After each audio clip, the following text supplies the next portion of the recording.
يا نبي سلام عليك، يا رسول سلام عليك، يا حبيب سلام عليك. الحمد لله رب العالمين، والصلاة والسلام عليك يا صفوة الأنبياء والمرسلين. أما بعد، فأعوذ بالله من الشيطان الرجيم. بسم الله الرحمن الرحيم. قال الله تبارك وتعالى في القرآن الكريم: يا أيها الذين آمنوا قوا أنفسكم وأهليكم نارا. صدق الله العظيم وبلغنا رسوله النبي الكريم. وقد صدقت أنت يا سيدي يا سيدي يا سيدي، يا مكي يا مدني يا عربي يا قرشي يا هاشمي، ويا سيدنا يا سيدنا يا سيدنا، يا حبيبنا يا طبيبنا يا حبيب المصطفى المجتبى صلی اللہ علیہ وسلم. تحریک کنز الہدیٰ کے جملہ زعماء کی بارگاہ میں ہدیہ تہنیت و تشکر پیش کرنا چاہوں گا، جن کی پرخلوص کاوشوں اور انتھک محنتوں سے آج کی یہ پر نور بزم پورے تذوق و احتشام سے منائی جا رہی ہے. اور آج کی اس بزم میں ARY کی وساطت سے پوری دنیا سے آج کی اس بزم میں شامل ہونے والے ہمارے ناظرین کو بھی ہم خوش آمدید کہتے ہیں. السلام علیکم ورحمۃ اللہ وبرکاتہ. محترم احبہ، قرآن کریم کی جس آیہ کریمہ کو سرنامہ سخن کی حیثیت سے تلاوت کرنے کا شرف حاصل ہوا، اس میں خلاق کائنات ارشاد فرماتا ہے: یا ایھا الذین آمنوا قوا انفسکم واہلیکم نارا. ہے ایمان والو، اپنے آپ کو، اپنی جان کو اور اپنی اولاد کو نار سے بچا لو، جہنم سے بچا لو. یہ ہر والد، ہر والدہ کا فرض ہے کہ وہ حتی الاستطاعت اپنی اولاد کی تربیت کرے، تعلیمات اسلامیہ کے مطابق اپنے بچوں کی تربیت کرے. محترم احبہ، ہم اکثر اعتراض کرتے ہیں، ہم شکوہ کرتے ہیں میڈیا برا ہے، میڈیا کا دور ہے، انٹرنیٹ پر فحاشی ہے، عریانی ہے، ماحول ایسا ہے، کلچر ایسا ہے. ہماری اولاد اپنے کلچر کو بھول گئی، اپنی زبان کو بھول گئی، اپنی روایات کو بھول گئی. بچے سمجھتے کیوں نہیں، سنتے کیوں نہیں؟ بچوں کی جانب سے ایک شکوہ ہے، اور میری آج کی یہ گفتگو اولاد کی جانب سے کیے جانے والی اس شکوے کی عکاسی بھی کرے گی. میں آپ سے ایک سوال پوچھنا چاہتا ہوں. آپ مجھے بتائیں کہ ان یورپین ممالک میں، ویسٹ میں مقیم ہونا اور اپنے بچوں کی پرورش ان ممالک میں کرنا، کیا یہ آپ کے بچوں کا فیصلہ تھا یا آپ کا فیصلہ تھا؟ یہ کس کا فیصلہ تھا؟ آپ کا فیصلہ ہے نا، آپ کی اولاد کا فیصلہ تو نہیں تھا. آپ نے فیصلہ کیا اور آپ کے فیصلے کی بنیاد پر آپ کی اولاد کی پرورش ان ممالک میں ہو رہی ہے. اگر آپ کے فیصلے کی وجہ سے آپ کی اولاد کی پرورش ان ممالک میں ہو رہی ہے، تو یہ آپ کے لیے بھی ضروری ہے کہ ان کلچرل ڈیفرنسز کو آپ بھی سمجھیں، ان ممالک کی تہذیب کو والدین بھی سمجھیں، اور ان ممالک کی تہذیب کو سمجھ کر اپنی اولاد کی تربیت کرنے کی کوشش کریں، اور وہ تربیت دین اسلام کی تعلیمات کے مطابق ہو، تو انشاءاللہ تعالی ان تمام مسائل کا حل آپ کو مل جائے گا. اولاد کے حوالے سے فکر مند ہونا اور پریشان ہونا یہ ایک نیچرل چیز ہے. اللہ عز و جل نے اسے ہر فرد کی شخصیت میں، قلب میں ودیت کر دیا ہے.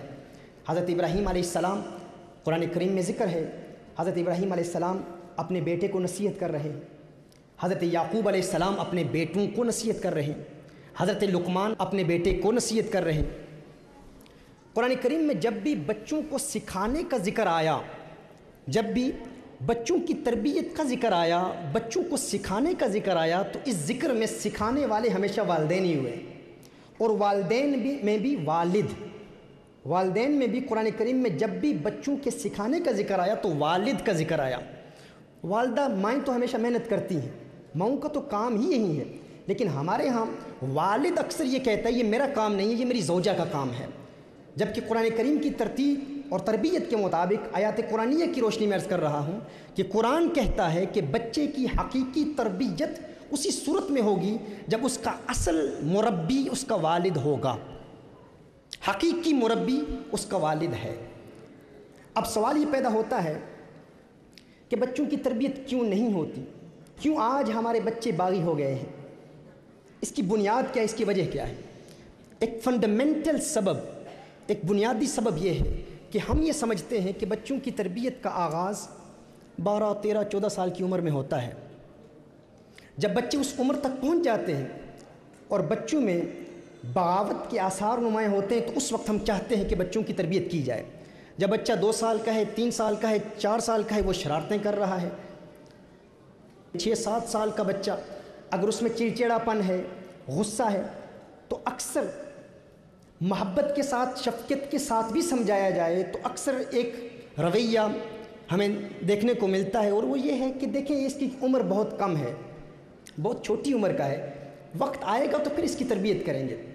ہرچند کہ یہ تعلیم نہ ہی ماہرین نفسیات کی ہے، نہ ہی چائلڈ سائیکالوجی کے ماہرین کی ہے، اور نہ ہی کونین کے والی صلی اللہ علیہ وسلم کی ہے، اور نہ ہی خلاق کائنات نے قرآن کریم میں ارشاد فرمایا ہے۔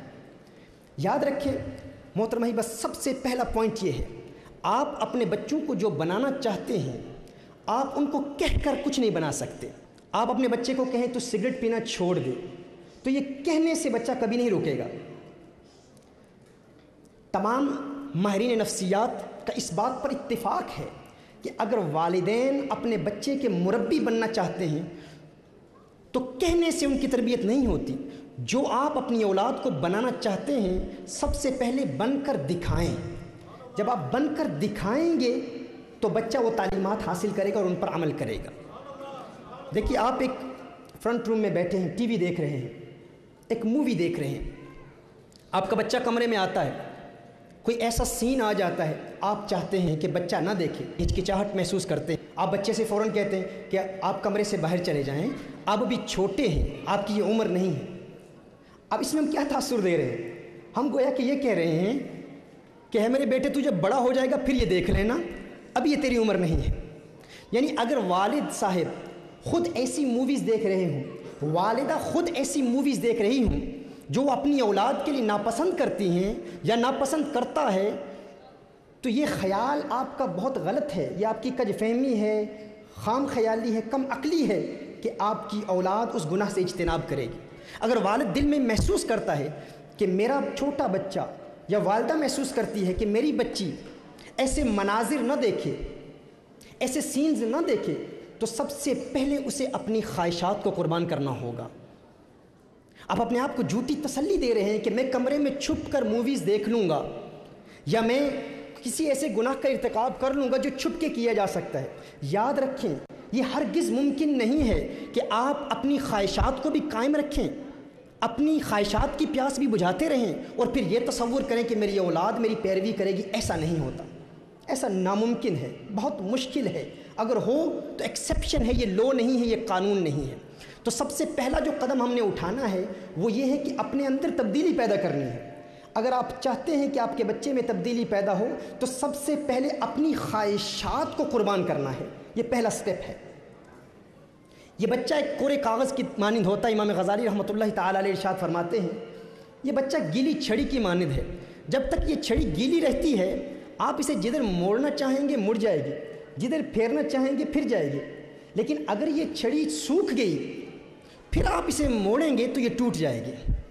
ہمارے یہاں یہ ہوتا ہے کہ مائیں کم عمری میں، جب بچے کی عمر یا بچی کی عمر 5-6 سال ہے تو اس وقت حجاب نہیں کرتی، نقاب نہیں کرتی، اپنے آپ کو کور نہیں کرتی، لیکن جب ایک ایسا وقت آتا ہے کہ وہ بچی میں، بیٹی میں بغاوت دیکھتی ہے۔ لیکن اس وقت میں ایک بنیادی اصول اور قانون اور ضابطہ دینا چاہ رہا ہوں، وہ یہ ہے کہ اگر آپ چاہتے ہیں کہ آپ کی بیٹی حجاب کرے اور شریعت مطہرہ کے وہ بنیادی قوانین جو شریعت مطہرہ نے ہم پر لازم کیے ہیں، لیکن ماں کو اگر 40-50 سال کی عمر میں، 60 سال کی عمر میں حجاب کی یاد آئے یا ظاہری ابتدائی بنیادی پردے کی یاد آئے، جب اسے کوئی دیکھنے والی آنکھ بھی نہ ہو، اور پھر وہ یہ سوچے کہ اب میری بیٹی میری پیروی کرے گی، تو ایسا ممکن نہیں ہوتا۔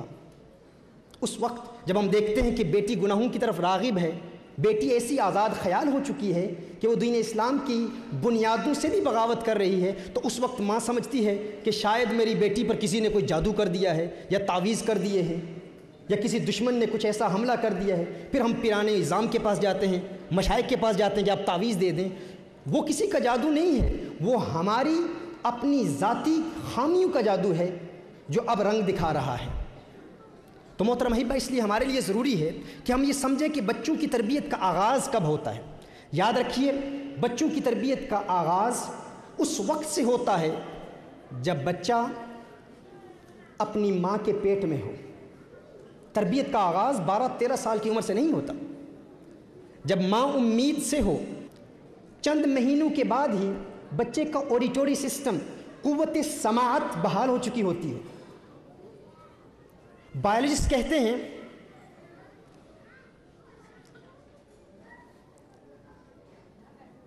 کہ جس وقت 3-4 مہینے گزر جاتے ہیں، 4 مہینوں کے گزرنے کے بعد جو آواز بچہ ماں کے پیٹ میں سب سے زیادہ سنتا ہے وہ ماں کے دل کی دھڑکن ہے۔ ماں حاملہ ہو، امید سے ہو، تو اس وقت اگر والد ماں سے بلند آواز میں گفتگو کرے، اپنی زوجہ کو ڈانٹے، غصہ کرے، تو وہ بچہ جب پیدا ہوتا ہے تو مضغوط الذہن ہوتا ہے، ہمیشہ سٹریس کا شکار رہتا ہے۔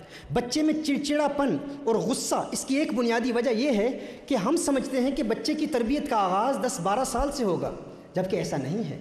بچے کی تربیت کا آغاز اسی وقت ہوگا جب ماں امید سے ہو۔ اسی لیے سائیکالوجسٹ کہتے ہیں کہ جب ماں امید سے ہو تو اس وقت ماں کو خوش رکھا جائے۔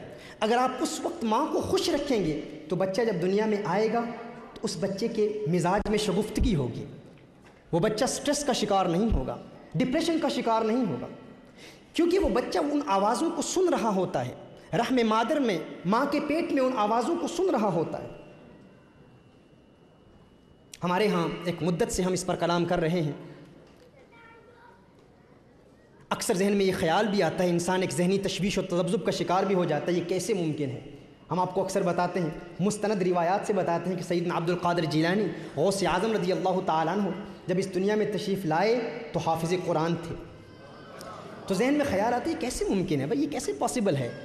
یعنی لاجیکلی، سائنٹیفکلی ہم اس کو کیسے پروو کر سکتے ہیں؟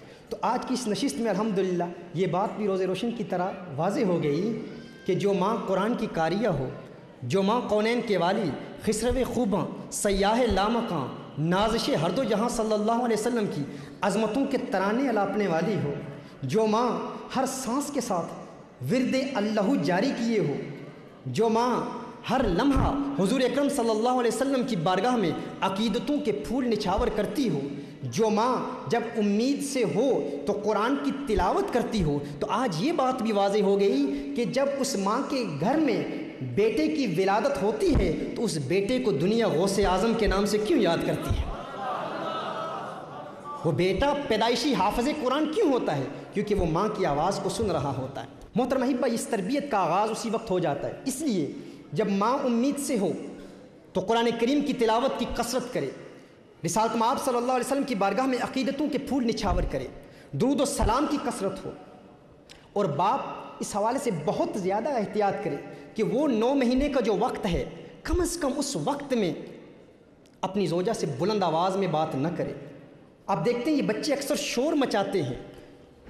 شور مچانے کا ایک سبب یہ بھی ہے کہ جب پیدائش سے قبل جب ان کی ماں امید سے ہوتی ہے اور وہ پرورش کا آغاز ہو چکا ہوتا ہے، اس وقت جو بچے بہت زیادہ آوازیں سنتے ہیں، وہ جب دنیا میں آتے ہیں تو بہت زیادہ شور بھی مچاتے ہیں۔ سائیکالوجسٹ نے ایک ریزن یہ بھی بیان کی ہے۔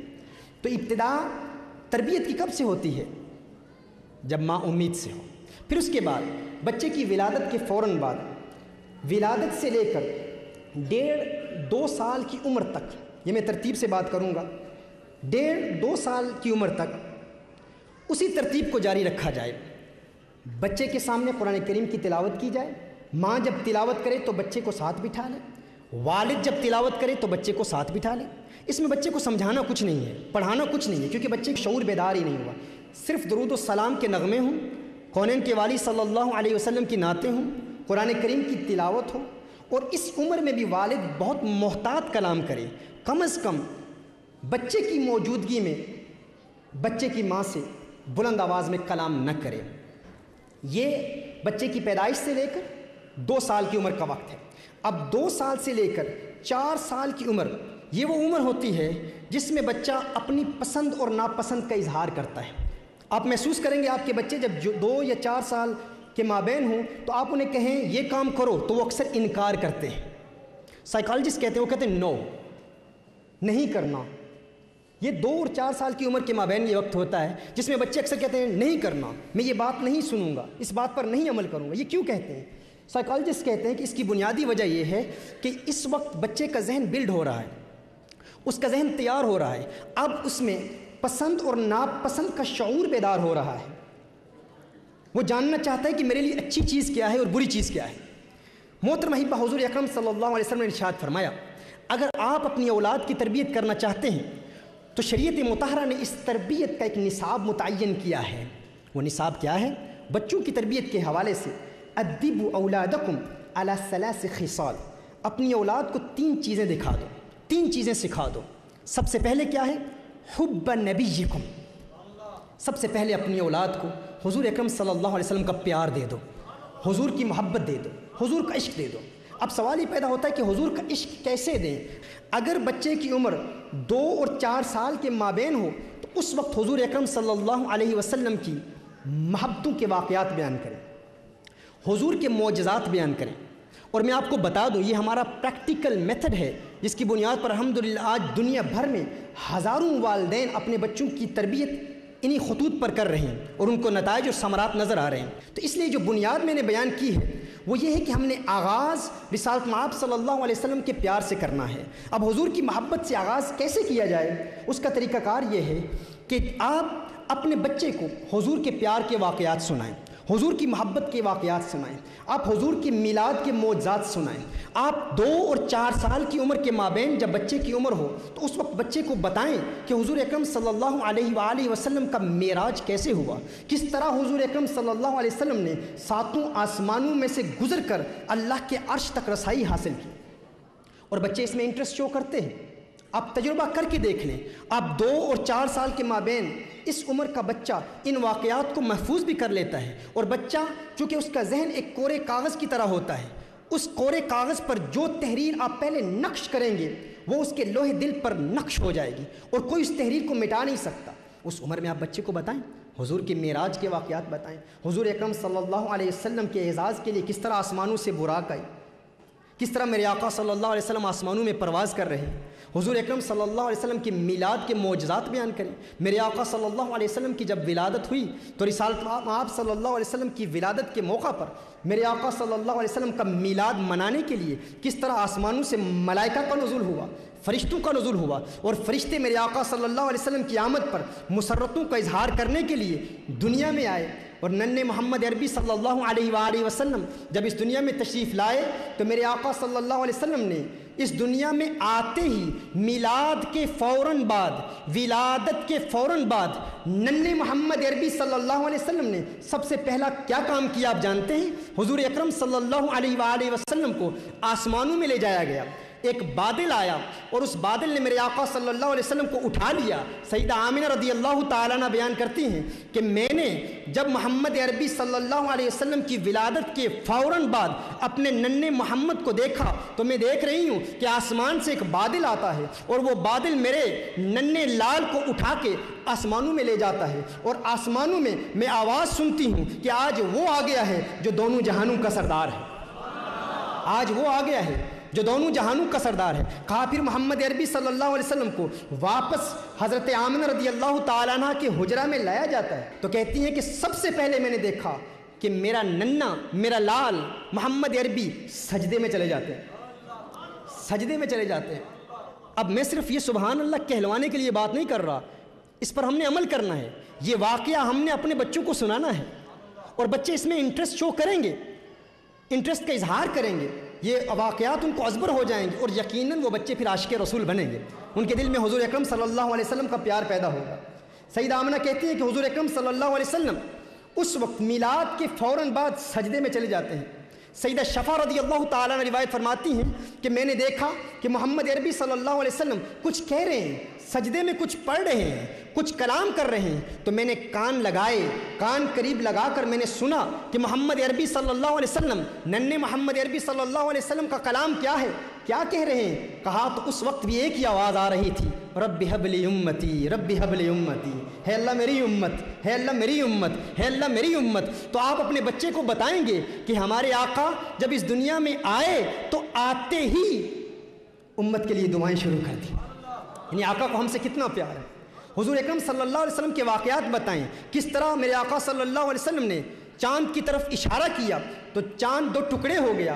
بچہ کہے گا واو امیزنگ، کیا میرے آقا صلی اللہ علیہ وسلم اتنے عظیم ہیں، اللہ نے ان کو ایسے معجزات سے نوازا ہے۔ بچہ بار بار کوسچن کرے گا، بار بار سوالات کرے گا، آپ بچے کے سوالات کے جواب بھی دیتے رہیں۔ پھر بتائیں کس طرح ہرن نے میرے آقا صلی اللہ علیہ وسلم سے کلام کیا، کس طرح بکری نے میرے آقا صلی اللہ علیہ وسلم سے کلام کیا، کس طرح اونٹنی نے میرے آقا صلی اللہ علیہ وسلم سے کلام کیا۔ اور حضرت عباس رضی اللہ تعالیٰ عنہ بیان فرماتے ہیں کہ یا رسول اللہ صلی اللہ علیہ وسلم، صحابہ کرام علیہم رضوان نے تو آپ کے معجزات کو بعد میں دیکھا۔ یا رسول اللہ صلی اللہ علیہ وسلم، جب آپ مہد میں تھے، پنگھوڑے میں تھے، تو میں اس وقت دیکھتا تھا کہ آپ اشارہ کرتے، جس طرف آپ کی انگلی جاتی اس طرف چاند چلا جاتا تھا۔ یا رسول اللہ صلی اللہ علیہ وسلم ماجرا کیا ہے؟ حضور اکرم صلی اللہ علیہ وسلم ارشاد فرماتے جب میں پریشان ہو جاتا تو چاند مجھے بہلایا کرتا تھا۔ تو یہ واقعات ہم نے اپنے بچوں کو بتانے ہیں۔ کس عمر میں بتانے ہیں؟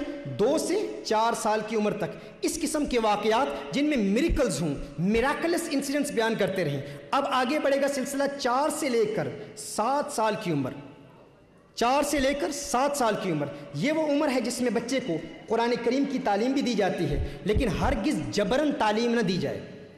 یہ والد کا کام ہے۔ ہمارے ہاں کیا ہوتا ہے، ہم بچے کو فوراً مسجد میں بھیج دیتے ہیں، مدرسے میں بھیج دیتے ہیں، یا ہم سمجھتے ہیں کہ یہ استاد کا کام ہے، یہ مولوی صاحب کا کام ہے۔ یاد رکھیے شریعت مطہرہ میں، اسلامک ٹریڈیشن کے مطابق سب سے پہلی قرآن کی تعلیم کی ذمہ داری والد کی ہے۔ والد بچے کے ساتھ بیٹھ کر بچے کو خود قرآن پڑھائے، جس سے بچے کا رول ماڈل اس کا والد بن جاتا ہے۔ تو یہ وہ وقت ہے جب بچے کو آپ قرآن بھی پڑھائیں گے۔ یاد رکھیں اس میں یہ وہ وقت ہوتا ہے 4 سے لے کر 7 سال کی عمر، یہ وہ ٹائم ہے جب وہ بچہ دنیا کو سمجھنے کی کوشش کرتا ہے، وہ جاننا چاہتا ہے یہ زمین کیا ہے، آسمان کیا ہے۔ آپ غور کریں، تجربہ کریں، گھر جا کر اپنے بچوں سے بات کریں، یہی سوالات ہوں گے۔ 4 سے لے کر 7 سال کی عمر میں بچے کے ذہن میں یہ سوال ہوتے ہیں، یہ زمین کیا ہے، آسمان کیا ہے، ستارے کیا ہیں، یہ سورج کیا ہے، ہم کہاں سے آئے ہیں، کہاں جائیں گے، ماں باپ کے رشتے کیا ہیں، دوستی کیا ہے، محبت کیا ہے، چاہت کیا ہے، اپنا پن کیا ہے، دشمنیاں کیا ہے۔ یہ خیالات بچے کے ذہن میں آتے ہیں۔ ہر چند کے بچے کا ذہن اس وقت پختہ نہیں ہوتا، لیکن اس قسم کے خیالات بچے کے ذہن میں آتے ہیں۔ جب بچے کے ذہن میں ایسے خیالات آنا شروع ہو جائیں تو اس وقت بچے کو بتائیں کہ ہمارا منتہا النظر، ہمارا محبوب اللہ ہے اور اللہ کا حبیب ہے، اور ہے میرے بیٹے اگر مجھے تجھ سے پیار ہے تو اس پیار کی بنیاد بھی حضور کا پیار ہے، حضور اکرم صلی اللہ علیہ وسلم کی محبت ہے۔ اس میں بچے کو صحابہ کرام علیہم رضوان کی محبتوں کے واقعات بتائیں۔ اس میں چند مثالیں میں پیش کرتا ہوں۔ ایک واقعہ حضرت عمیر بن سعد رضی اللہ تعالیٰ عنہ کا ہے کہ حضور اکرم صلی اللہ علیہ وسلم سے بچے کس قدر محبت کرتے تھے، تاکہ بچے کے دل میں حضور کا پیار پیدا ہو جائے، اور بچے کو بار بار بتائیں کہ ہے میرے بیٹے اگر تو مجھ سے محبت کرتا ہے تو میرا تجھ سے پیار اسی بنیاد پر ہے کہ تو حضور اکرم صلی اللہ علیہ وسلم کا وفادار ہے۔ اگر تو حضور کا وفادار رہے گا تو میں تجھ سے پیار کروں گا، اگر تو حضور سے وفا نہ کر پایا تو میرا تجھ سے کوئی پیار نہیں ہے۔ اور میرے لیے بھی معیار یہی ہونا چاہیے کہ اگر تو مجھ سے پیار کرتا ہے تو اس پیار کی بنیاد حضور اکرم صلی اللہ علیہ وسلم کی وفا ہو۔ یہ واقعات بچے کو بار بار بتائیں۔ اس میں ایک واقعہ حضرت عمیر بن سعد رضی اللہ تعالیٰ عنہ، ننھا بچہ ہے، چھوٹا سا بچہ، مشکل سے 3 سال ان کی عمر ہوگی۔ ان کے چچا جلاس بن سوید یہ اس ننھے عمیر بن سعد کو حضور اکرم صلی اللہ علیہ وآلہ وسلم کی بارگاہ میں لے جاتا، اور حضور اکرم صلی اللہ علیہ وسلم کا خطاب، وہ ننھا عمیر بن سعد حضور کا خطاب سنتا۔ اس 3-4 سال کی عمر کے بچے میں حضور اکرم صلی اللہ علیہ وسلم کا پیار پیدا ہو گیا، حضور کی محبت پیدا ہو گئی، حضور کا عشق پیدا ہو گیا۔ ایک دن وہ چچا جلاس بن سوید وہ خود حضور اکرم صلی اللہ علیہ وسلم کا خطاب سننے کے لیے نہیں گیا، بچہ چلا گیا۔ بچے نے قیامت کا منظر سنا۔ حضور اکرم صلی اللہ علیہ وآلہ وسلم نے اپنے فصیح کلام میں، فصیح زبان میں قیامت کا منظر بیان کیا۔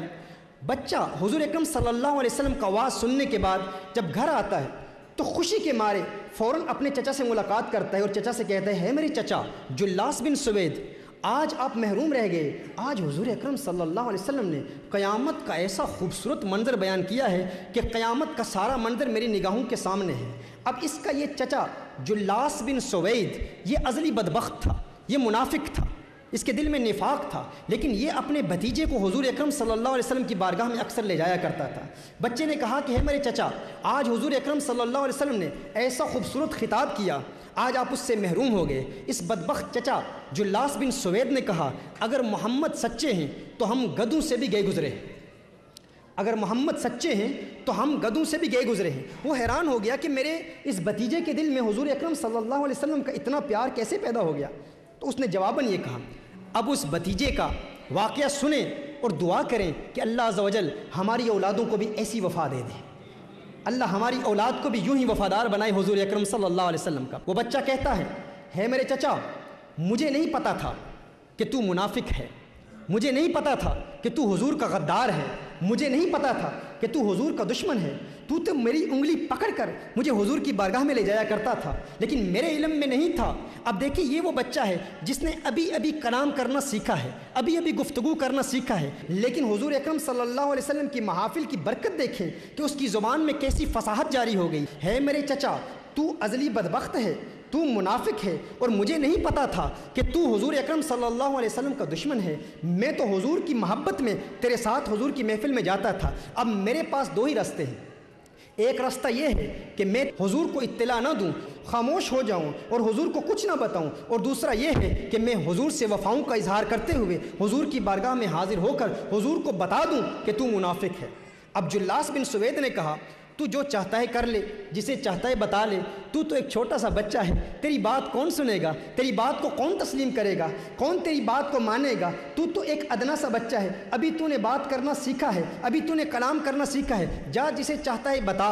وہ بچہ جاتا ہے، حضور اکرم صلی اللہ علیہ وسلم کی بارگاہ میں حاضر ہوتا ہے اور عرض کرتا ہے یا رسول اللہ صلی اللہ علیہ وسلم۔ اب ذرا تخیل باندھنے کی کوشش کریں، چشم تصور سے اس منظر کو دیکھنے کی کوشش کریں۔ وہ بچہ حضور اکرم صلی اللہ علیہ وسلم کی بارگاہ میں حاضر ہو کر عرض کرتا ہے یا رسول اللہ صلی اللہ علیہ وسلم، آقا میں اپنے چچا سے بیزار ہوں، میں اپنے چچا سے بیزاری کا اعلان کرتا ہوں۔ حضور اکرم صلی اللہ علیہ وسلم نے ارشاد فرمایا ہے عمیر بن سعد کیا بات ہے ننھے کیا بات ہے، کیوں بیزاری کا اعلان کرتا ہے؟ اس نے کہا یا رسول اللہ صلی اللہ علیہ وسلم، میں اپنے چچا کے پاس گیا اور بڑی خوشی سے چچا سے کہا کہ آج حضور کا خطاب اتنا خوبصورت تھا، لیکن میرے چچا نے جواباً کہا کہ اگر محمد سچ کہتے ہیں تو ہم گدھوں سے بھی بدتر ہیں، وہ تو آپ کا گستاخ ہے۔ حضور اکرم صلی اللہ علیہ وسلم نے فوراً صحابہ کرام علیہم رضوان کو بلایا اور صحابہ کرام علیہم رضوان کو بلا کر میرے آقا صلی اللہ علیہ وآلہ وسلم نے ارشاد فرمایا ہے صحابہ تمہارا کیا مشورہ ہے، تم کیا مشورہ دیتے ہو؟ اور مشورہ کرنا یہ میرے آقا صلی اللہ علیہ وآلہ وسلم کی سنت ہے۔ حضور نے فرمایا ہے صحابہ تم مشورہ دو،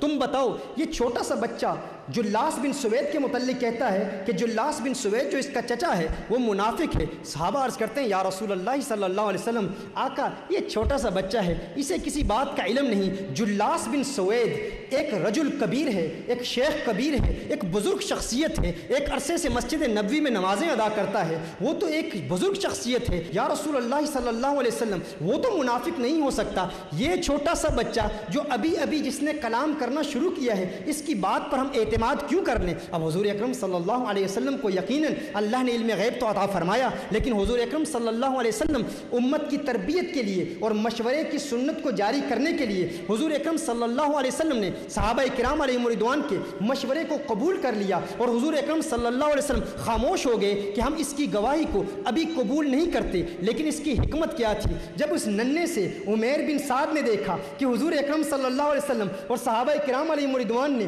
میری بات کو سنا نہیں، تو میرے احبہ غور کریں اور دل سے دعا کریں، دل سے دعا کریں، دل سے اللہ کی بارگاہ میں التجا کریں کہ اللہ ہماری اولاد کو بھی ایسی وفا دے دے۔ اس بچے نے اپنا دامن، اپنی جولی کو اللہ کی بارگاہ میں یوں پھیلا دیا اور آسمان کی طرف دیکھتا ہے۔